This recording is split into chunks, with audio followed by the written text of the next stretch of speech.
दोस्तों आज है एसएससी जीडी 2025 के लिए जो आपके 2 फरवरी से एग्जाम स्टार्ट है। हिंदी का प्रैक्टिस है 12। हमारा टारगेट रहेगा 20 में से 20 क्वेश्चन हम एक्यूरेट करें जिससे हमारे 40 नंबर यहाँ पर कंफर्म हो जाए। ठीक है, हिंदी आपका जो इजी जो मॉडरेट बनता है, तो इसलिए मैं आपके लिए डेली प्रैक्टिस सेट लेके आता हूँ। अगर आप चैनल पर पहली बार जुड़े हैं तो चैनल को सब्सक्राइब कर लें और बेल आइकन दबा लें। इससे आने वाले आपको एसएससी जीडी के जीके और हिंदी के प्रैक्टिस सेट मिलते रहेंगे। ठीक है, अगर आपको इससे पहले की वीडियो देखनी होगी तो एसएससी जीडी की प्लेलिस्ट बनी है, आप उन वीडियो को देख सकते हो। चलिए स्टार्ट करते हैं। पहला प्रश्न है, निम्नलिखित वाक्य में रेखांकित शब्द के विलोम शब्द का प्रयोग करके रिक्त स्थान की पूर्ति कीजिए। डैश बादल से वर्षा की संभावना कम ही होती है, शाये बादल वर्षा के परिचायक हैं। यहाँ पर जो रेखांकित शब्द हैं ये यहाँ पर शाये हैं। ठीक है, तो यहाँ पर क्या आएगा आपका, सफेद बादल से वर्षा की संभावना कम ही होती है। शाये मीन्स होता है काला। ठीक है, यहाँ पर हमसे क्या पूछा है, विलोम शब्द, तो शाये का आपका विलोम हो जाएगा सफेद। Option number D right answer. Next question है, सुंदरी के लिए पर्याय शब्द निम्न में से क्या होगा, यानी पर्यायवाची बताना आपको सुंदरी का। तो ऑप्शन नंबर बी सुदर्शना। ठीक है, अभी तक मैं आपको जो है 150 प्लस पर्यायवाची करा चुका हूँ, उनको देखना भी था आपको। मैंने जो 11 प्रैक्टिस करा रखी है आपको, मैं डेली आपको पर्यायवाची करा रहा था। अब आपके कुछ पर्यायवाची बचे नहीं है, तो 150 प्लस मैं आपको पर्यायवाची करा चुका हूँ, उनको देख लेना। जो डेली आपको वीडियो करा रहा हूँ मैं, और अभी भी आपकी जो आगे वीडियो आते रहेंगे। ठीक है, प्रैक्टिस सेट आपके 2 फरवरी तक, जब तक आपका एग्जाम होगा। और वैसे ही आपको मैं विलोम शब्द भी करा चुका हूँ काफ़ी। जिस स्त्री के पुत्र और पति ना हो, वाक्यांश के लिए इनमें से सही शब्द क्या होगा, तो उसे कहते हैं Avira. Option number A right answer. Next है, बरसात के 4 महीने वाक्यांश के लिए सार्थक शब्द है, तो उसे कहेंगे चौमास। आज थोड़ा गला बैठ रखा तो मैनेज कर लेना। अगला क्वेश्चन है, और दोस्तों वीडियो अच्छी लगी तो वीडियो को लाइक जरूर करें, चैनल को सब्सक्राइब करें और वीडियो को अधिक से अधिक अपने दोस्तों के साथ शेयर जरूर करें, ताकि मुझे मोटिवेशन मिले और आपके लिए आगे वीडियो लेके आऊँ। और जीके की भी आपके लिए मैंने स्टार्ट कर रखी है प्रैक्टिस, उसको भी देखना ना भूलें। निम्नलिखित वाक्य के किस खंड में अशुद्धि है। महादेवी वर्मा बड़ी जीवंत कवित्री थी। तो महादेवी वर्मा सही है, बड़ी भी यहाँ पर सही है, जीवंत भी सही है, और यहाँ पर कवित्री ऐसे लिखा है, कवित्री लिखा जाता है। ये भी एग्जाम बार बार आपके एग्जाम क्वेश्चन बनता है, कवित्री ऐसे लिखा जाता है। ठीक है, बड़ी मात्रा होती है ना कि छोटी मात्रा। तो option number C right answer, अशुद्धि बताना है आपको। अगला है, वाक्य में रिक्त स्थान की पूर्ति उचित मुहावरे द्वारा कीजिए। पेपर आपका ऐसे ही बनता है इजी टू मॉडरेट, तभी कट ऑफ आपकी जो 130 प्लस जाती है। ठीक है, किसी भी स्टेट्स हो आप, किसी अदर स्टेट को छोड़ के, जैसे आपके साउथ के कुछ हो गई, कुछ नॉर्थ के छोड़ के, अधिकतर आपकी जो जाती है 130 प्लस ही जाती है आपके। ठीक है, कट ऑफ। तो रीता ने समीर के स्वभाव के बारे में जो बात कही वह क्या थी, 16 आना होता है। तो 16 आना सही थी। आई होप अभी तक आपके क्वेश्चन सब सही होंगे, और नहीं भी होता अभी आपके जो है 2 फरवरी तक एग्जाम में आपकी काफ़ी अच्छी खासी प्रैक्टिस हो जाएगी तब तक, और अपना आप पढ़ते रहें। ठीक है, बाकी आपको मैं डेली प्रैक्टिस जो कराता हूँ वो आपके लिए बेनिफिट रहेंगी। इसमें आपके 5 नंबर के गद्यांश रहेंगे, वो भी आपको प्रैक्टिस से आएंगे। निम्न वाक्य में रेखांकित अंश के लिए उचित मुहावरा दिए गए विकल्प में से चुनिए। तो बेटा अच्छा अंकों से पास हो गया, माँ के मन को शांति मिली। तो इसका क्या होगा आपका, तो इसका होगा आपका मुहावरे कलेजा ठंडा होना। तो option number A right answer. Next है, यहाँ पर उपरोक्त को हटा देना। वाक्य अपूर्ण वर्तमान काल में रूपांतरण क्या होगा, क्योंकि उपरोक्त मतलब ऊपर दिया गया होता है। ठीक है, तो ये नीचे है। तो वाक्य का अपूर्ण वर्तमान काल में रूपांतरण क्या होगा, तो ये होगा जयेश ने खाना खाया। तो इसमें वर्तमान जो काल होगा ये होगा आपका ऑप्शन नंबर ए, जयेश खाना खा रहा है। Option number A right answer. अगला वाक्य में गोबर तत्सम क्या होगा, यानी गोबर का आपको बनाया तत्सम, तत्सम होता है संस्कृत शब्द। ठीक है, तो गोबर बताना है, गोबर का यहाँ पर तत्सम शब्द बताना आपको बताना है। आधुनिक लोग गोबर को कम महत्व देते हैं, यानी गोबर का आपको क्या बताना है इसमें तत्सम शब्द। तो गोबर को जो कहते हैं आपके तत्सम कहते हैं वो होता है गोमय। ऑप्शन नंबर डी, यानी तत्सम शब्द आपको बता दूं, ये भी मैंने आपको काफ़ी करा चुका हूँ। बाकी अगर आपके पास लूसेंट की बुक है ना, वो सफिशिएंट है। लूसेंट की नहीं, किसी भी आपके पास हिंदी की बुक है ना, कोई भी है XYZ जो भी हो, आपके हिंदी व्याकरण की जो भी आपके पास बुक है उसको ही पढ़ो, बस हो गया। बाकी आपको कुछ एक्स्ट्रा पढ़ने की जरूरत नहीं है। पर्यायवाची आपके वहीं से आ जाएंगे। बाकी मैं आपको करा ही रहा हूँ, विलोम शब्द आपके आ जाएंगे, बाकी संज्ञा सर्वनाम विशेषण ये आते हैं, आप या आपको मैं स्टार्टिंग में करा चुका हूँ। कारक आते हैं, ये भी आपको सारे एक ही बुक में मिल जाएंगे, जो भी आपके पास बुक है बस उसे ही पढ़ो। बाकी आपके जो मुहावरे ये आपकी प्रैक्टिस कर रहा हूँ, जैसे आपके 2 नंबर के मुहावरे हो गए, 5 का गद्यांश हो गया, कुछ रिक्त स्थान हो गया, 8 से 10 क्वेश्चन आपके ऐसे होते हैं, वो आपको प्रैक्टिस आएंगे, वो आपको मैं डेली कराई रहा हूँ। ठीक है, उसके आप टेंशन मत लो।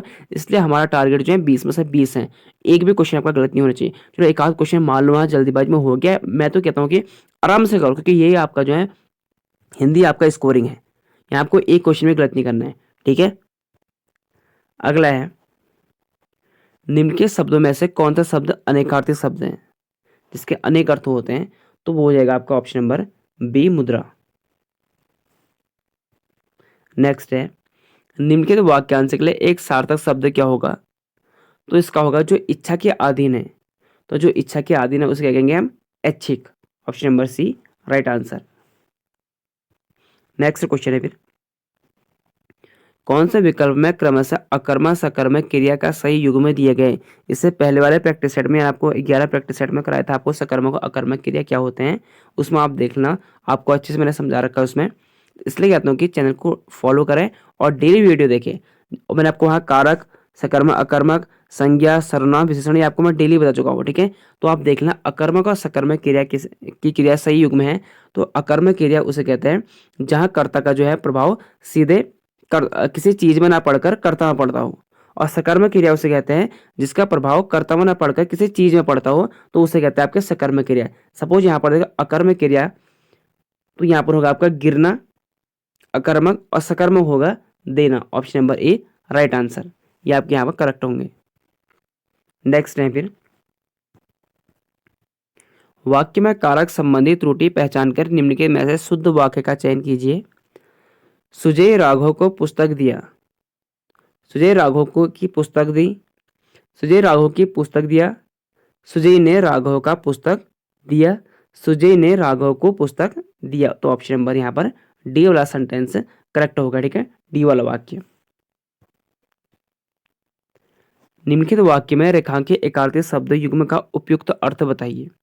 हमारे गांव में पीपल के सप्त सप्त पेड़ हैं, तो आपको इसका अर्थ अलग बताना है, इसका अर्थ अलग क्या होता है आपको ये बताना है यहाँ पर। ठीक है, सप्त और सप्त का अलग अलग अर्थ क्या होता है, तो इसका हो जाएगा आपका, देखो एक का होता है सापित, एक का होता है सात।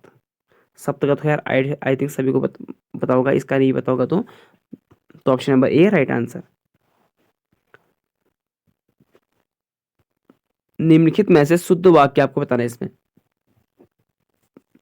पहला है मोहन श्याम की अपेक्षा शिष्ट है, मोहन श्याम की अपेक्षा शिष्ट है, मोहन श्याम की अपेक्षा शिष्ट है, अपेक्षा है पर। ठीक है, मोहन श्याम की अपेक्षा सिस्टर है, तो सिस्टर तो खैर हो ही नहीं सकता है, बाकी ये तो खैर लिखा ही गलत है, तो दो तो आपके सीधे हट गए। अब सी वाला देखो, मोहन श्याम की अपेक्षा लिख रखा है, तो अपेक्षा नहीं होता अपेक्षा होता है, तो ये भी गलत हो गया, तो option number A right answer, यानी मोहन श्याम की अपेक्षा शिष्ट है।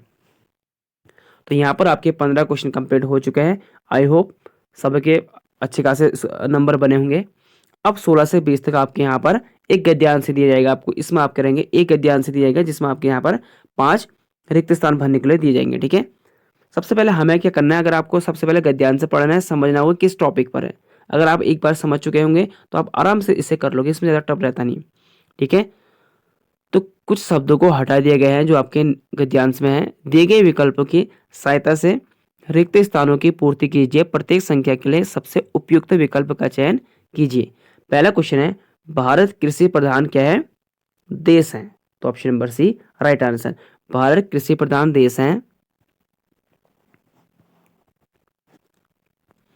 तो भारत कृषि प्रधान देश है, यहाँ की अधिकांश जनता क्या है, क्या करती है, खेती करती है, तो option number B right answer, खेती करती है।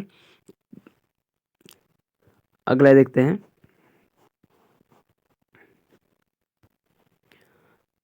यहाँ की अधिकांश जनता खेती करती है, कृषि ही उसकी जीविका का साधन है और यही व्यवसाय है।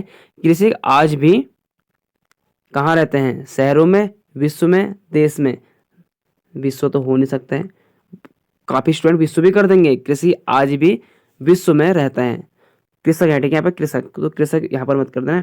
तो कृषक आज भी कहाँ रहता है, गाँव में रहता है, तो कृषक आज भी गाँव में रहता है। कृषक आज भी गांव में रहता है। यद्यपि कुछ दशकों से यह दिखाई दे रहा है कि भारत का किसान अपने व्यवसाय को छोड़कर कहाँ की ओर बढ़ रहे हैं, शहर की ओर। ये आपने देखा होगा हर गांव में आपको ये देखने को मिल रहा होगा। गांव अधिकतर जो आपके बंजर पड़ चुके हैं, जो अधिकतर जो आपके जो किसान जो पहले से यानी खेती करते थे वो सभी आप क्या शहर की ओर पलायन कर रहे हैं।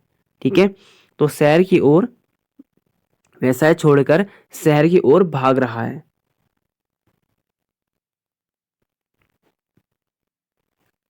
अब यहाँ पर हमें पूरा सेंटेंस से पढ़ेंगे। ठीक है, भारत कृषि प्रधान देश है। यहाँ की अधिकांश जनता क्या है, खेती करती है। कृषि ही उसकी जीविका का साधन है और यही व्यवसाय है। कृषक आज भी गांव में रहते हैं। यद्यपि कुछ दशकों से यह दिखाई दे रहा है कि भारत का किसान अपने व्यवसाय को छोड़कर शहरों की ओर भाग रहा है, फिर भी नगर और गांवों के बीच की भूमि पर आज भी होती है, क्या होती है, खेती होती है। ठीक है, तो ऑप्शन नंबर खेती होती है यहाँ पर सी राइट आंसर रहेगा। ठीक है, तो ये थे आपके 20 क्वेश्चन। आई होप आपको अच्छे लगे होंगे। अगर अच्छे लगे तो वीडियो को लाइक कर लें, चैनल को भी जरूर सब्सक्राइब करें, बेल आइकन दबा लें, जिससे आने वाले आपको एसएससी जीडी के सारे वीडियो मिलते रहेंगे। ठीक है, उसके नोटिफिकेशन आपको मिलते रहेंगे। और 20 में से आप कमेंट करके बताना कि आपके कितने क्वेश्चन सही हो रहे हैं। तो मिलता है आपको अगले वीडियो में। Thank you for watching.